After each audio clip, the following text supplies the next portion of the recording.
প্রিয় দর্শক, আসসালামু আলাইকুম এবং অনেক অনেক শুভকামনা সবার জন্যে। আমাদের দেশে কিছু মিডিয়া কর্মী এবং অ্যাক্টিভিস্ট, তাদের অনেকেরই আবার রাজনৈতিক পরিচয় আছে, প্রাউডলি তারা সেটি বলেনও, থাকতে পারে। তারা ইদানিং যা করছেন, যদি মিডিয়া কর্মী হন তিনি, বিশেষভাবে সংবাদকর্মী হন, জার্নালিজমের সঙ্গে তার কিছু করবার থাকে, তাহলে রাজনৈতিক পরিচয় থাকলেও সেইটির ঊর্ধ্বে উঠতে হয় অনেক সময়।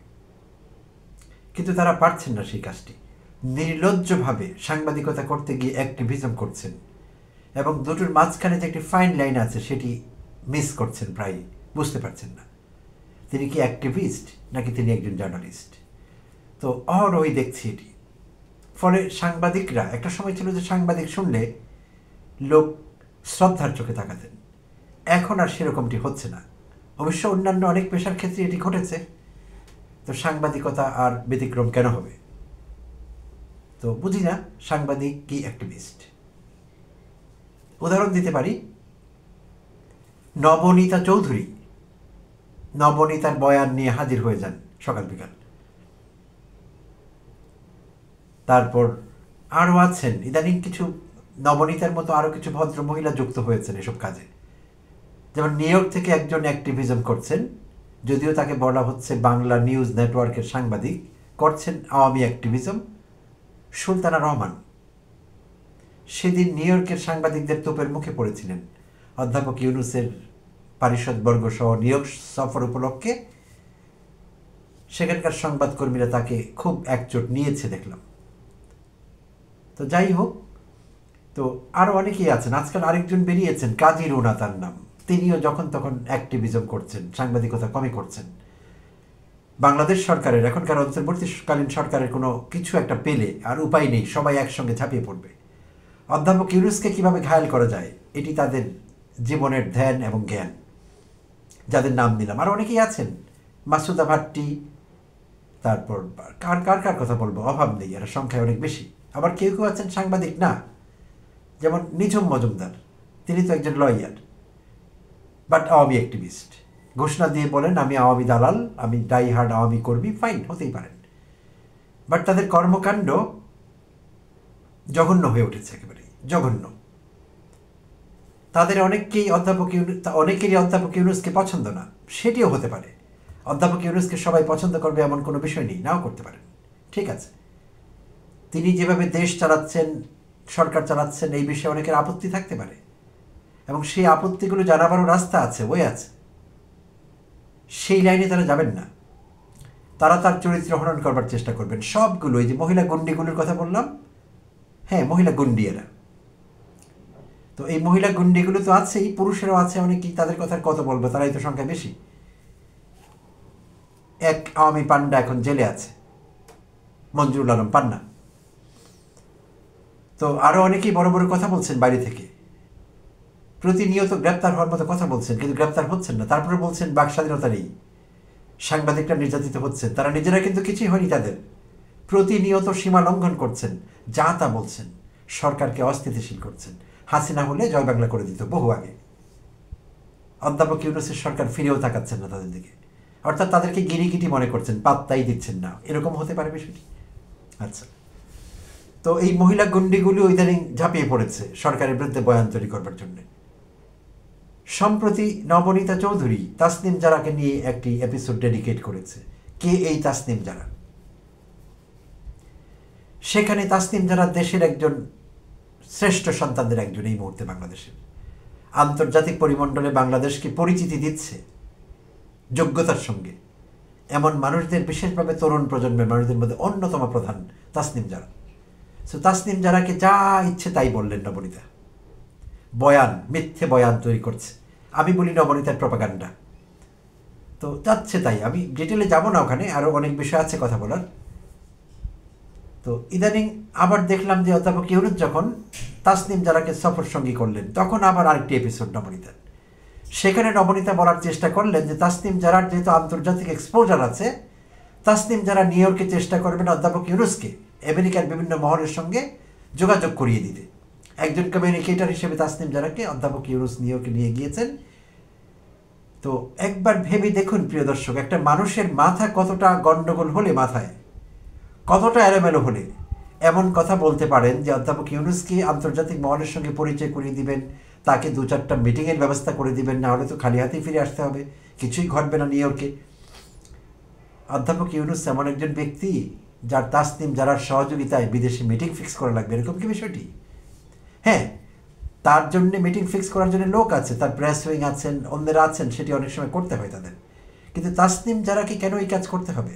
আর নবনীতার মতো একজন শাকচুন্নির কেন এমনটি মনে হলো যে অধ্যাপক ইউনূস এমনই ফালতু এবং অগ্রহণযোগ্য একজন লোক, এমনই বেকার একজন লোক যে যাকে বিদেশিদের সঙ্গে কথা বলতে হলে, নিউ ইয়র্কে বা আমেরিকায় 2-4টা মিটিং সেট করতে হলে তাসনিম জারার সাহায্য লাগবে।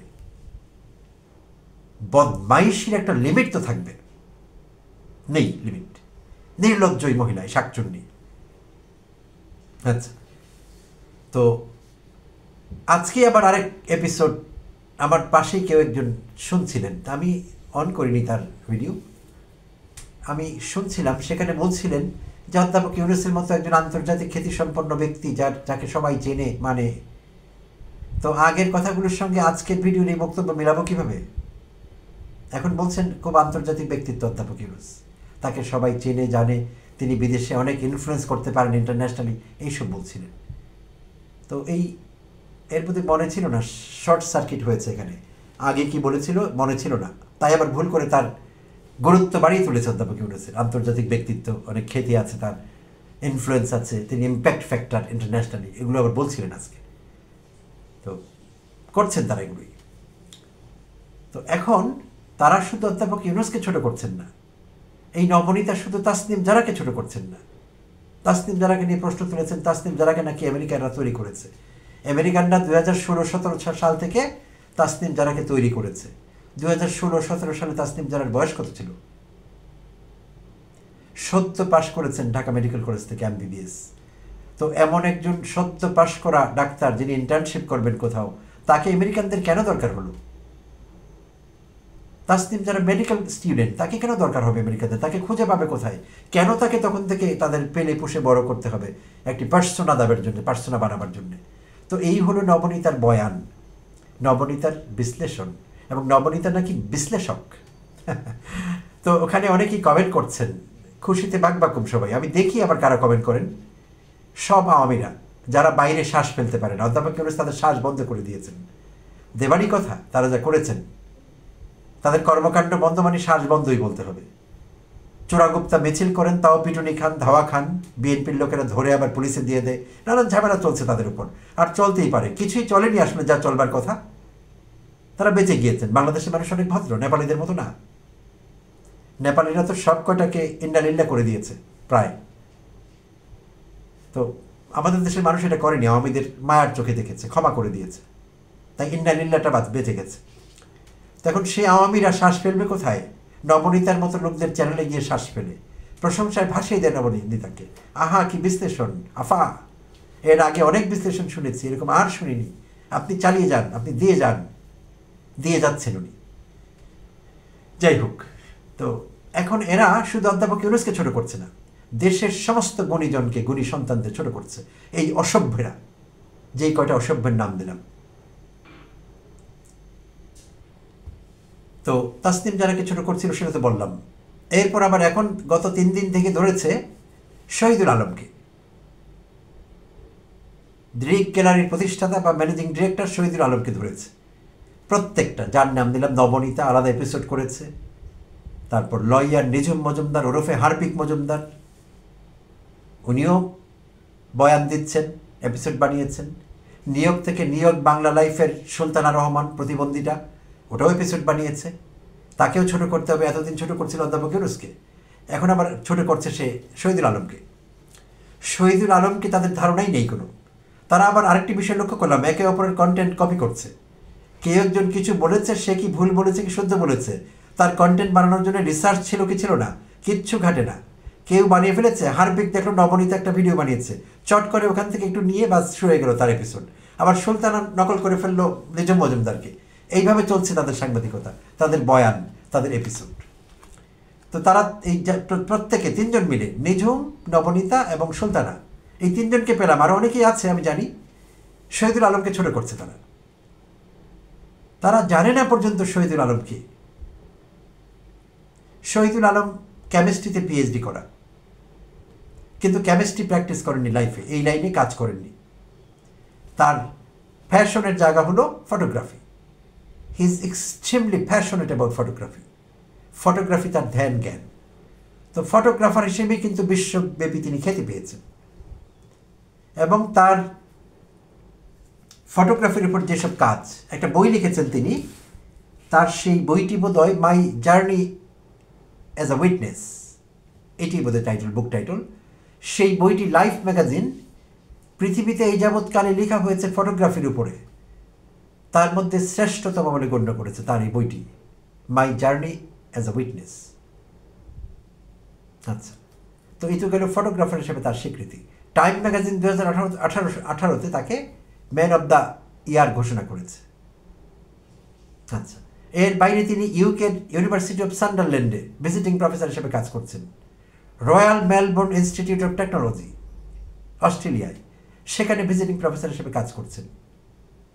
তো তার কর্মপরিধি বিশাল, আরও অনেক কিছু অ্যাচিভমেন্ট তার আছে, আমি এই মুহূর্তে এগুলো বলতে যাচ্ছি না, আলাদা এপিসোড করা যেতে পারে। অসম্ভব গুণী একজন মানুষ, এবং যার বিশ্বব্যাপী খ্যাতি রয়েছে, এবং তার কমিউনিকেশন স্কিল বিশ্বমানের।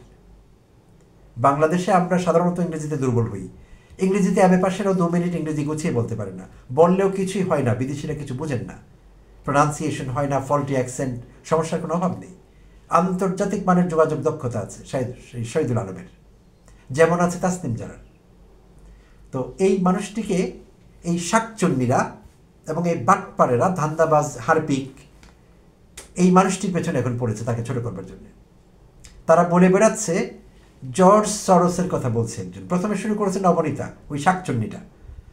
জর্জ সরোস ইসরায়েলি বান্ধব, ইসরায়েলের ফ্রেন্ড, ইসরায়েলকে কোটি কোটি ডলার দিয়েছে, ইসরায়েলের সমর্থক, প্যালেস্টাইনিদের শত্রু। আর এই জর্জ সরোস ইউনুসের বন্ধু, শহীদুল আলমের বন্ধু, সবার বন্ধু জর্জ সরোস।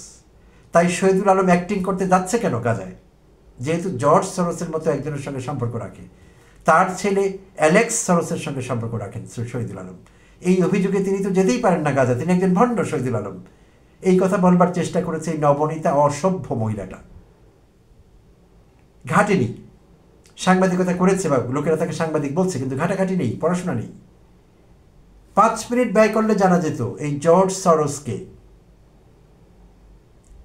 জর্জ সরোস 1930-এ হাঙ্গেরির বুদাপেস্টে জন্মগ্রহণ করেন।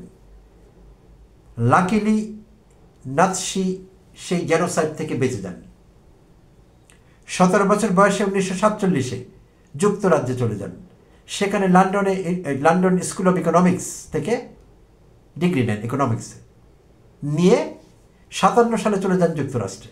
61 সালে যুক্তরাষ্ট্রের নাগরিক হন, এবং সেখানে বিভিন্ন ইনভেস্টমেন্ট ফার্ম, ফাইন্যান্সিয়াল ইনস্টিটিউশন, সেখানে জব করেন, অভিজ্ঞতা অর্জন করেন। পরে নিজে হ্যাজ ফান্ড থেকে শুরু করে নানান রকম ট্রেডিং, স্টক বিজনেস, সেই সব করেন।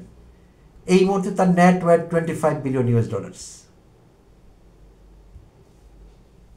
25 বিলিয়ন নেট ওয়ার্থ। তার বয়স এখন 95 বছর। তিনি যুক্তরাষ্ট্রে আছেন, নিউ ইয়র্কেই থাকেন, এখনও অ্যাক্টিভ আছেন, এবং তিনি একটি সংস্থা চালান, ওপেন সোসাইটি ফাউন্ডেশন, OSF। সেই সংস্থার কাজ হলো নিজেদের টাকায়, জর্জ সরোসের পকেটের টাকায়, সারা বিশ্বে ডেমোক্রেসি, হিউম্যান রাইটস, বিভিন্ন অর্গানাইজেশন যারা পজিটিভ চেঞ্জের জন্য কাজ করে, তাদের জন্য এই ওপেন সোসাইটি অর্গানাইজেশন, ফাউন্ডেশন কাজ করে, তাদের নিজের টাকা খরচ করে। সারা পৃথিবীতে যেখানে যেখানে হিউম্যান রাইটস ভায়োলেটেড হয়, সেখানে তারা ইন্টারভিন করে, সেখানে তারা বিনিয়োগ করে, শিক্ষায় বিনিয়োগ করে, অর্থাৎ সব পজিটিভ কাজে বিনিয়োগ করেন তিনি। 95 ইয়ার্স ওল্ড জর্জ সরোস। এবং তার ছেলে অ্যালেক্স সরোস 40 ইয়ার্স ওল্ড। তিনি উচ্চশিক্ষিত, নিউ ইয়র্ক ইউনিভার্সিটি থেকে BA করা হিস্ট্রিতে, ইউনিভার্সিটি অফ ক্যালিফোর্নিয়া অ্যাট বার্কলেতে PhD করা হিস্ট্রিতে, এডুকেশনিস্ট, ফিলান্থ্রপিস্ট বাবার মতো, মানবহিতৈষী। এবং তার নিজেরও ফাউন্ডেশন আছে, অ্যালেক্স সরোস ফাউন্ডেশন। সেইটিও এরকম কাজ করে, democracy, human rights, women empowerment, NGO, educational sector, বিভিন্ন জায়গায় পজিটিভ চেঞ্জ যারা যারা করে সেখানে তারা বিনিয়োগ করে। ইসরায়েলও তারা বিনিয়োগ করেছে। যেই মিথ্যে বয়ানটি নবনীতা দিয়েছে, হয় নবনীতা মূর্খ, কোনো রিসার্চ নেই, জানে না কি বলছে, না জেনেই বলে, অন্য কারোটা শুনে বলে, না হলে জেনেও লুকাবার চেষ্টা করছে, ধান্দাবাজ দুটোর একটা। তো আমি বিভিন্ন সোর্সে ঘাটাঘাটি করেছি, কোনো সোর্স আমাকে বলেনি যে জর্জ সরোস ইসরায়েলি গভর্নমেন্টকে সাহায্য করছে। অন্যান্য দেশে যেরকম বিভিন্ন অর্গানাইজেশনকে সাহায্য করে প্রাইভেট সেক্টরে, যারা হিউম্যান রাইটস নিয়ে কাজ করে, এডুকেশন নিয়ে কাজ করে, তাদেরকে সাহায্য করে। ইসরায়েলেও কিছু সংস্থাকে সাহায্য করেছে, যেগুলো সব প্রাইভেট অর্গানাইজেশনস, এবং সব কাজ করে হিউম্যান রাইটস আপহোল্ডিং কিংবা ডেমোক্রেসি প্রমোট করবার কাজে আছে তারা। ইসরায়েলি গভর্নমেন্টের সঙ্গে তার কোনো সম্পর্ক নেই, তার ছেলেরও নেই, তারও নেই। তো এই দুজন লোকের সঙ্গে, যারা কিনা ইন্টারন্যাশনালি রিনাউন্ড ফিলান্থ্রপিস্ট, এই দুজনকে জড়িয়ে যে এই দুজনের সঙ্গে সম্পর্ক, কার কার সম্পর্ক? অধ্যাপক ইউনূসের সম্পর্ক। আর কার সম্পর্ক? শহীদুল আলমের সম্পর্ক। সো গত 3 দিন ধরে এই চোরেরা, ডাকাতেরা, শাকচুন্নিরা মিথ্যে বয়ান তৈরি করছে এই গুণী মানুষটির ব্যাপারে, শহীদুল আলমের ব্যাপারে। 2018-তে, প্রিয় দর্শক আপনাদের মনে আছে, হাসিনা আমলে এই শহীদুল আলম কিন্তু নির্যাতিত হয়েছিলেন। হাসিনার পুলিশ তাকে গ্রেপ্তার করেছিল, তাকে শারীরিকভাবে নিগৃহ করেছিল। যথেষ্ট বয়স হয়েছে তার, এই বয়সে তাকে শারীরিকভাবে নির্যাতন করা হয়েছিল। তার অপরাধ কী ছিল? আল জাজিরার জন্য লাইভ রিপোর্ট করছিলেন হাসিনার পুলিশের, হাসিনার বাহিনীর নির্যাতন ছাত্র জনতার উপর, সে লাইভ করছিলেন। কোনো অন্যায় তিনি করেননি, সেই জন্য তাকে গ্রেপ্তার করা হয়েছিল, জেলে রাখা হয়েছিল, ফিজিক্যালি টর্চার করা হয়েছিল, এবং শেষে হাসিনা বাধ্য হয়, বাপ বাপ বলে তাকে ছেড়ে দিতে বাধ্য হয়। সারা ওয়ার্ল্ড থেকে তার পক্ষে চাপ আসে, মানবাধিকার সংস্থা থেকে শুরু করে সমস্ত বিভিন্ন দেশের রাষ্ট্রদূত, রাষ্ট্রপ্রধান, সরকার প্রধানরা চাপ দেয় হাসিনাকে। হাসিনা বাধ্য হয়ে তাকে ছেড়ে দেয়। সো এই মানুষটি আজীবন সংগ্রামী, আজীবন বিরুদ্ধ স্রোতে চলা মানুষ, মানবতার পক্ষে কাজ করা মানুষ, হিউম্যান রাইটস অ্যাক্টিভিস্ট, ইন্টারন্যাশনালি অ্যাক্লেইমড। এই মানুষটিকে এখন পচাবার চেষ্টা করছে নবনীতা, হার্পিক মজুমদার এবং সুলতানা রহমান নিউ ইয়র্ক থেকে। আরও অনেকেই করছে, তাদেরটা আমার নজরে আসেনি। হার্পিকের কথা বলি। হার্পিক একটা ভিডিওতে বলছিল এই বিষয়ে, শহীদুল আলমকে কীভাবে পচাবার ব্যবস্থা করছে হার্পিক। হার্পিক নাকি আবার লেখাপড়া জানে, তার প্রোফাইল থেকে দেখা যায় সে উকিল। থু মারতে ইচ্ছে করে তার ওকালতির উপর। এই বদমাইশ বলবার চেষ্টা করছে যে শহীদুল আলমকে আপনারা চেনেন, তার হাইট কতটুকু? এইভাবে হাইট দেখাচ্ছিল যে তার হাইট পাসপোর্ট 2 ইঞ্চি, এবং হাসাহাসি করছিল এটা নিয়ে। কোনো শিক্ষিত মানুষ কারো ফিজিক্যাল ফিচার নিয়ে এটা বলতে পারে এরকম? কারো হাইট কম সেটিকে বলা যাবে? তো এই হলো নিঝুম মজুমদার। সেদিন নিউ ইয়র্কে এসে গিয়েছিল, বিভিন্ন জায়গা থেকে আওয়ামীদের গুছিয়ে নিয়ে নিউ ইয়র্কে গিয়েছিল ঝামেলা করবে, পিটুনির ভয়ে পালিয়েছিল, নিজেই যায়নি, প্লেস অফ অকারেন্সে যায়নি, যেখানে আরেকজন পিটুনি খেয়ে দাঁত মুখ ভেঙেছিল। বিএনপি, জামায়াত, এনসিপির লোকের ভয়ে হার্পিক হোটেল থেকে বেরোয়নি, জায়গা বদল করেছে কয়েকবার, পত্রিকায় দেখলাম।